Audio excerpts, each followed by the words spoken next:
Hello students, very very welcome to IFS. Students, आज हम बात करने वाले हैं सीएसआर नेट जुलाई 2024 में जो स्टूडेंट्स ऑल इंडिया रैंक 22 लेकर आई थी जीआरएफ के साथ, उस स्टूडेंट के साथ, मतलब पायल के साथ। Payal, first of all a very very congratulation to you.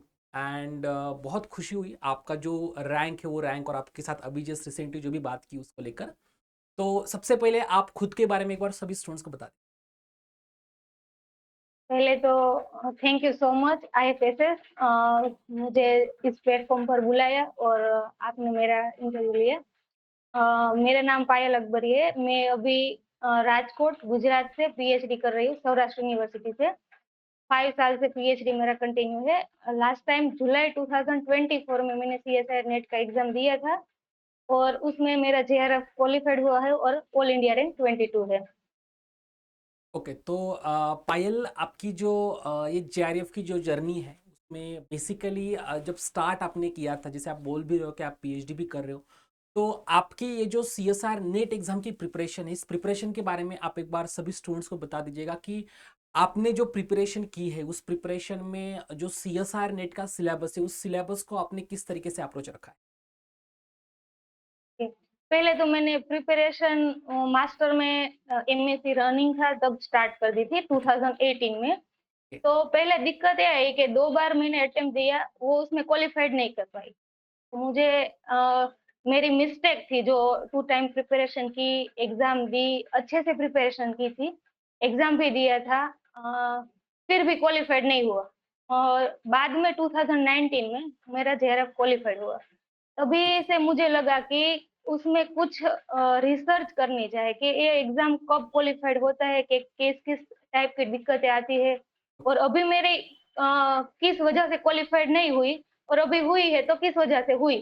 तो उसमें मैंने लगातार एग्ज़ाम देना स्टार्ट रखा 2019 के बाद से 2024 तक जितनी बार सीएसआर नेट कंडक्ट हुई मैंने सभी एग्ज़ाम दी और सभी में मेरी जेआरएफ हुई है। टोटल 8 टाइम्स मेरी जेआरएफ नेट क्वालिफाइड है। तो आगे का प्लान ऐसा है कि मैं इस एग्ज़ाम की प्रिपरेशन करवाना चाहती हूँ। ओके। तो इसलिए मैंने सारी दिक्कतें फेस की और उसमें थोड़ा-सी कॉन्क्लूज़न निकाला कि किस-किस तरह की मिस्टेक करनी नहीं चाहिए और किस तरह की प्रिपरेशन करनी चाहिए। ओके। तो पायल, आपने इतनी बार एग्जाम भी दिए और आपको फिर मैं तो बोलूँगा कि अच्छे से एक्सपीरियंस भी आया होगा कि एक ऑनलाइन लेवल की एग्जाम, नेशनल लेवल की एग्जाम कैसे दी जानी चाहिए, उसकी प्रिपरेशन कैसे होनी चाहिए, और उस प्रिपरेशन के दौरान कौन से प्रॉब्लम्स को स्टूडेंट फेस करते हैं। तो इसमें आपका यस, यस। मतलब क्या कहना है कि किस तरीके से प्रॉब्लम्स स्टूडेंट्स फेस करते हैं और इसे ओवरकम पहली कैसे किया बात जाए। तो ये है, फुल टाइम फेस करने वाली बात सबसे बड़ी दिक्कत ये आती है कि हम जब बैचलर में होते, बीएससी हम्म, मास्टर में होते तो यूनिवर्सिटी के एग्जाम देते। हम्म, ये इस टाइप की ये एग्जाम तो हमने आईआईटी जाम दी रखी है या फिर हमें डायरेक्टली नेट क्वालिफाइड की प्रिपरेशन। तो वो यूनिवर्सिटी के एग्जाम है और ये कॉम्पिटिटिव नेट के एग्जाम है। दोनों का सिलेबस शायद सेम हो सकता है पर उसकी प्रिपरेशन और एग्जाम में जो हम लोग दिक्कतें देते हैं तो बहुत सारा डिफरेंस है। हम्म। प्रिपरेशन में भी और ऑन पेपर हमें क्या-क्या चीज़ की ध्यान रखनी है, किस तरह के देते तो बहुत सारा बहुत बड़ा डिफरेंस है। तो सबसे पहले मिस्टेक जो स्टूडेंट लोग करते हैं तो ये करते हैं कि यूनिवर्सिटी के एग्ज़ाम की तरह प्रिपरेशन करना चाहते हैं। ओके। हम लोग पहले से क्या 11th-12th में या बैचलर में जो सेमेस्टर के एग्ज़ाम देते हैं यूनिवर्सिटी की, इस तरह इस एग्ज़ाम को देखते हैं, तो इसलिए एग्ज़ाम हो नहीं पाती। ओके। और अभी जैसे कि हम थोड़ा सा सिलेबस के ऊपर बात कर ले, तो सिलेबस पर आपकी कमेंट कैसे, क्योंकि बहुत सारे स्टूडेंट्स का ये रहता है भाई, मुझे सिर्फ प्योर मैथमेटिक्स को पढ़ के एग्जाम को क्वालिफाई करना है। कुछ स्टूडेंट्स का रहता है कि मुझे अप्लाइड करके प्योर के मैं एक दो सब्जेक्ट्स करूंगा, या फिर कुछ स्टूडेंट्स का रहता है कि मैं जनरल एप्टीट्यूड को बिल्कुल नहीं करूंगा, मुझे सिर्फ मैथमेटिक्स का प्रिपरेशन करना है। तो इसके लेके आपकी थॉट प्रोसेस क्या है, मतलब स्टूडेंट्स को क्या प्रेफर करना चाहिए, और अगर स्पेशली उसको रैंक अच्छी लानी हो तो उस सिनेरियो में उसको कैसा प्रेफरेंस करना चाहिए। पहले तो 2 कैटेगरी कर देते हैं कि जिसको जस्ट क्वालिफाई करना है और उन लोग स्टूडेंट के जिसको रैंक भी अच्छी लानी है। तो पहले उन लोगों की बात करते हैं कि जिसको जस्ट जेआरएफ क्वालिफाइड करने का गोल है। तो उसको क्या करना चाहिए कि हमें पता है कि पेपर 45 के अराउंड होता है हुँ, और हमारी जेआरएफ के लिए हमें कितने मार्क्स चाहिए 100। तो ये पेपर की पैटर्न ही क्या आपको दिखाती है कि हमें पूरा सिलेबस नहीं करना है। हुँ, पहली मिस्टेक जो सब पूरा सिलेबस करना है, वो नहीं करना है। क्या करना है कि जो प्रिपेयर हम करें वो इतना अच्छे से करना है, तो एग्ज़ाम में कहीं से भी प्रॉब्लम आए तो हम लोग 90% वो सब्जेक्ट का प्रॉब्लम फेस कर सकें और उसमें सही से आंसर दे सकें और हुँ, हमें स्कोर कर सकें। ठीक है? तो ओके, क्वालिफ़ाइड करने के लिए पहला क्या कि हमें पूरा सिलेबस नहीं करना है, जो करे बहुत अच्छे से करे। चाहे आपको प्योर मैथमेटिक्स अच्छे लगे या एप्लाइड का कोई पोर्शन बहुत सारे स्टूडेंट होते हैं कि जिनको पार्ट ए में एक्सपर्टाइज़ है, तो वो इसमें से ही काउंट करते हैं। हमें किसी भी करके 100 और 100 122 के अराउंड स्कोर करना है, तो पूरा सिलेबस नहीं करना। जिसको रैंक अच्छी लानी है, उन लोगों को तो सब कुछ करना पड़ेगा। क्योंकि हम लोग प्योर मैथमेटिक्स स्किप कर दे प्योर मैथमेटिक्स करें, अप्लाइड ना करें या पार्ट ए की प्रिपरेशन छूट जाए, तो इतना स्कोर नहीं हो सकता है। ओके, 120 से अबव करना है स्कोर क्योंकि अनसर्टेनिटी है हमें पिछले 10 सालों के पेपर आप निकाल लीजिए नेट के, तो कई बार क्या होता है कि हमें रियल एनालिसिस पढ़ के गए हैं, अच्छे से ठीक-ठाक से करा है। तो उनका प्रॉब्लम ऐसा आता है कि हम लोग एग्ज़ाम पे सॉल्व कर नहीं सकते। बहुत डिफ़िकल्ट या एक लेंथी कह सकते हैं कि वो टाइम टेकिंग होता है, तो हम इतना टाइम बर्बाद नहीं कर सकते एग्ज़ाम पे क्योंकि 3 घंटे में हम पूरा पेपर कंप्लीट करना है। कई बार कैसा होता है कि एप्लाइड का ओडीपीडी का क्वेश्चन है, इस बार नेट में ऐसा हुआ था कि थोड़ा लेंथी क्वेश्चन होता है। बिल्कुल। तो हमें टाइम में एग्ज़ैक्टली डिसाइड करना है एग्ज़ाम में कि ये प्रॉब्लम हमें करना है और ये प्रॉब्लम हमें स्किप करना है। कई बार यस, हमें प्रॉब्लम आता हो, फिर भी हमें स्किप कर देना है, वो अटेम्प्ट नहीं करना है। इसलिए हमें रैंक अच्छी लानी है तो सभी सब्जेक्ट करने पड़ेंगे और अच्छे से प्रैक्टिस भी करनी होगी। तो बेसिकली अगर आपकी प्रिपरेशन सारे सब्जेक्ट्स की कंप्लीट हो जाती है और आपने सभी सब्जेक्ट्स की प्रिपरेशन अच्छे से की हो, तो भले ही सीएसआर नेट एग्जाम में चाहे वो लीनियर डिफिकल्ट आए, रियल आए, अप्लाइड आए, कॉम्प्लेक्स आए, जो डिफिकल्ट आ रहा है हम उसको स्किप कर सकते हैं और हमारे बैकअप में है कि बाकी सब्जेक्ट्स की प्रिपरेशन भी हम लोगों ने की है। तो यस, हम वहाँ से अच्छा अपना एग्ज़ैक्टली। स्कोर लेकर आ सकते हैं। बहुत बढ़िया। एग्ज़ैक्टली एक सब्जेक्ट तो ऐसा होगा ही जो हम उसके प्रॉब्लम सब्जेक्ट ठीक-ठाक से किया हो, हमें ग्रेट। ठीक-ठाक से आता हो, पर प्रॉब्लम हमें ये है कि एग्ज़ाम में उसे हमें स्किप करना पड़ेगा, उन यस, सब्जेक्ट के प्रॉब्लम को। क्योंकि उसका लेंथी होगा या हार्ड थोड़ा होगा, टफ लेवल होगा या टाइम टेकिंग होगा, तो हम लोग स्किप करना ही पड़ेगा, ओके। वो अटेंड नहीं कर सकते। बहुत बढ़िया। अब मुझे थोड़ा-सा स्टूडेंट्स को आप ये भी बता दीजिएगा कि जैसे कि आपकी रैंक भी अगर 22 आई है, ऑल इंडिया रैंक 22 जेआरएफ आप लेकर आई है, आपका स्कोर 140 है। तो आपका प्रिपरेशन का जो भी आपका फ़ेज़ था, उस फ़ेज़ की आपका डेली रूटीन कैसा था? मतलब अगर किसी स्टूडेंट को लेट अस से टॉप 20 में आना है, टॉप 10 में आना है, तो उसका रूटीन क्या उसको फ़ॉलो करना चाहिए? मैं 2018 से प्रिपरेशन में थी। ओके। तो अभी तो इतनी प्रिपरेशन नहीं की थी हुँ, इस बार, पर जब स्टार्ट की थी नेट की एग्ज़ाम क्वालिफ़ाइड करनी है अभी, तभी मैं क्या करती थी कि 7 से 8 घंटे तो होना चाहिए प्रिपरेशन और ऐसा ही भी नहीं है कि थियरी हम लोग रेफ़रेंस बुक करते हैं तो थियरी पढ़नी चाहिए, प्रॉब्लम सॉल्विंग यस, थियरी भी क्लियरली कॉन्सेप्ट क्लियर ना हो तब तक उनकी पढ़ाई करनी चाहिए। चाहे वो एक सब्जेक्ट की 2, 3 या 4 रेफ़रेंस बुक हमें निकाल लीजिए, पर बिल्कुल। थियरी ठीक-ठाक से करनी। बाद में क्या करना है कि प्रॉब्लम प्रैक्टिस इतना ज़रूरी है। ओके, पहले तो थियरी ठीक-ठाक से कॉन्सेप्ट हमारा क्लियर हो जाए, तो हम यूनिवर्सिटी के एग्ज़ाम दे सकते हैं, कॉन्सेप्ट हमारा क्लियर हो तो। हम इतना नेट का प्रॉब्लम नहीं सॉल्व कर सकते डायरेक्टली। हमें प्रॉब्लम की प्रैक्टिस करनी है, उस लेवल का थिंकिंग प्रोसेस हमारे माइंड में चलना चाहिए। कि थियरी हमारे सामने भी हो, कई बार कैसा होता है कि थियरी हम रख देते हैं, हुँ, तो उनका प्रॉब्लम सामने ही हो, थियरी देख के हमें सॉल्व करना है, तो भी हमसे नहीं होता है। इनके लिए बस एक ही सॉल्यूशन है जितनी हो सके उतनी प्रैक्टिस करनी है प्रॉब्लम, थियरी ओके, क्लियर हो जाए बस। ओके। तो जैसे कि आपने इतनी बार एग्ज़ाम भी दी है, तो जो हमारे स्टूडेंट्स हैं जो फर्स्ट टाइम एग्ज़ाम देने के लिए जाएँगे दिसंबर के लिए फॉर एग्ज़ाम्पल या फिर जिन्होंने अभी हाँ, तक दिया है लेकिन उतना प्रॉपर्ली उनको एक्सपीरियंस नहीं आया है, तो उन स्टूडेंट्स के लिए एग्ज़ाम के जो 3 घंटे का माहौल है, उसको किस तरीके से टाइम मैनेजमेंट किया जाए या फिर कौन-कौन सी चीज़ें जिसको उनको ख़्याल रखना चाहिए? इसके बारे में आप थोड़ा-सा डिटेल में स्टूडेंट्स को बता दीजिए। ओके।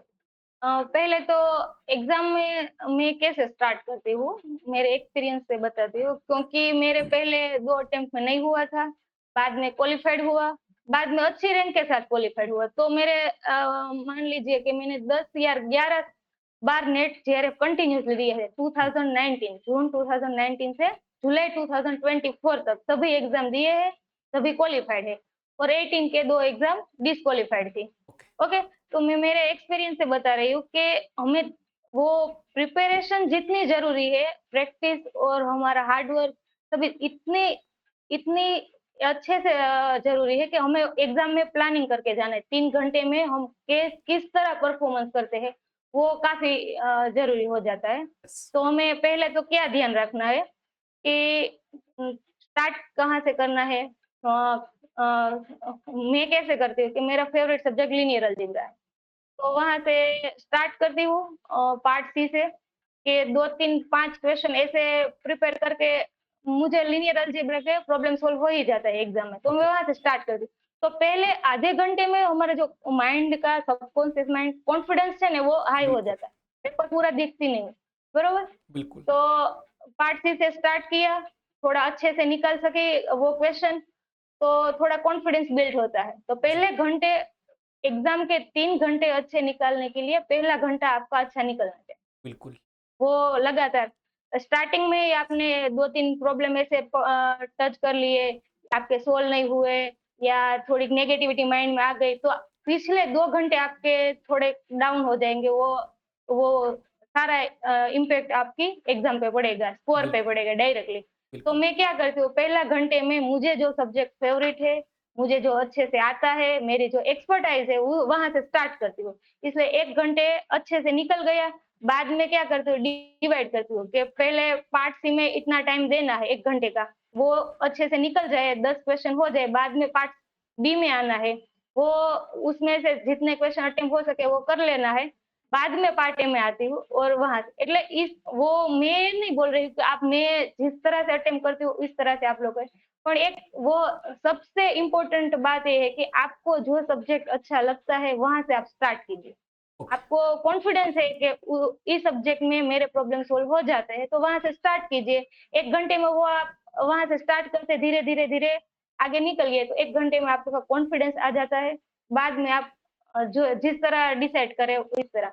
और एक इम्पोर्टेंट ये ध्यान रखना है कि आपको लगे कि ये प्रॉब्लम लेंदी है और आपको मतलब 30 सेकंड के अंदर आपको डिसाइड कर लेना है ये प्रॉब्लम मुझे करने चाहिए, अटेम्प्ट करने चाहिए इस एग्ज़ाम में या स्किप करने चाहिए। ये सबसे बड़ी डिफ़िकल्टी और आती है स्टूडेंट लोग को। ओके, क्योंकि कई बार क्या होता है एग्ज़ाम के बाद बाहर निकलते और बोलते हैं ये मुझे आता था पर मुझे टाइम नहीं मिला, मेरा टाइम ऑफ हो गया बिल्कुल, और बिल्कुल, ये मुझे नहीं करना चाहिए और मैंने इसमें टाइम बर्बाद कर दी इसलिए मेरी जेआरएफ नहीं हुई नेट क्वालिफाइड नहीं हुई।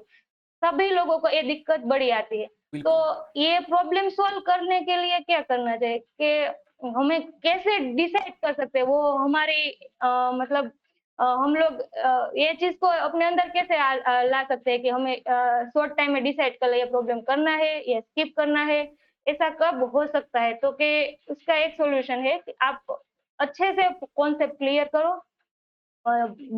पॉसिबल हो उतने प्रॉब्लम की प्रैक्टिस करो। मैंने अ, इस एग्ज़ाम के लिए प्रैक्टिस के लिए मैं क्या करती थी कि इंडिया के जितने क्लासेस है वो सभी की टेस्ट सीरीज़ ले लेती थी और प्रॉब्लम की प्रैक्टिस करती थी। ओके, तो इस तरह से इम्प्रूव हुई है मेरी।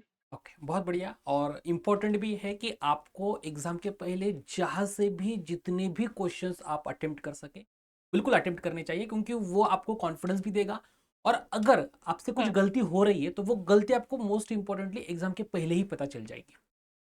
पता मुझे चल जाए एग्ज़ैक्टली।